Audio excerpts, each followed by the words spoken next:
Lord. கர்த்தருடைய பரிசுத்த நாமத்துக்கு மகிமை உண்டாவதாக. இந்த செவ்வாய்க்கிழமை காலையிலே உங்களை சந்திப்பதில் மிகுந்த சந்தோஷம். இந்த நாளுடைய ஆசீர்வாதத்துக்காக ஒரு வேத பகுதி வாசிப்போம். அது அப்போஸ்தலர் நடபடிகள் 27ஆம் அதிகாரம் 24ஆம் வசனம்.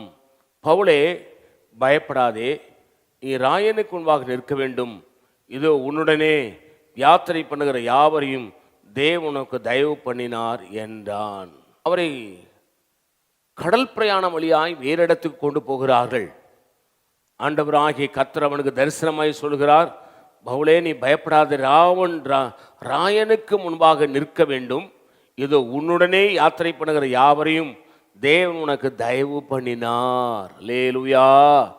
நீ எங்க உன்னை கொண்டு போனாலும் பயப்படாத, அங்க நான் இருக்கிறேன். உன்னோட கப்பலில் பிரயாணம் பண்றாங்களே, அதுல உனக்கு அவர்களிடத்துல உனக்கு தயவு பண்ணினேன், நீ பயப்படாமல் பிரயாணம் பண்ணி என்று சொல்லுகிறார். அல்லேலூயா.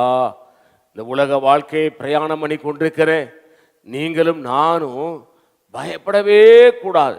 ஏன்னு கேட்டா, அந்த யாத்திரையில இயேசு இருக்கிறார், அந்த பிரயாணத்தில் இயேசு இருக்கிறார், அந்த குடும்ப வாழ்க்கையில இயேசு இருக்கிறார், அந்த வேலை ஸ்தலத்தில் இயேசு இருக்கிறார், அந்த தொழிலில் இயேசு இருக்கிறார். பயப்படாம இருங்க.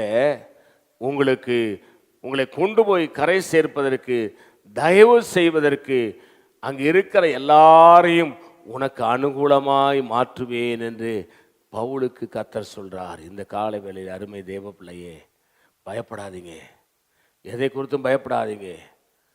உங்களுக்கும் எனக்கும் தயவு பாராட்டும்படி அநேக மனுஷர்களை தேவன் வைத்திருக்கிறார், அநேக நல்ல மனிதர்களை கர்த்தர் வைத்திருக்கிறார்.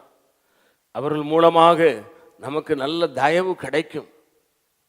இந்த பிரயாணத்தில் சோர்ந்து போகாதீங்க, குடும்ப வாழ்க்கையில் சோர்ந்து போகாதீங்க, தனிப்பட்ட வாழ்க்கையில் சோர்ந்து போகாதீங்க, வேலை காரியங்களில் சோர்ந்து போகாதீங்க, ஒன்றும் கவலைப்படாதீங்க. உங்களுடைய யாத்திரையில் இயேசு இருக்கிறார், உங்களுடைய பிரயாணத்தில் இயேசு இருக்கிறார்.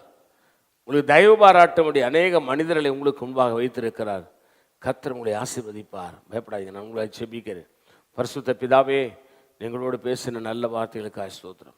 இந்த வார்த்தையின்படி எங்களை ஆசீர்வதி, இயேசு நாமத்தில் வேண்டிக் கொள்கிறோம் பிதாவே, ஆமேன். God bless you. கர்த்தர் உங்களை ஆசீர்வதிப்பாராக.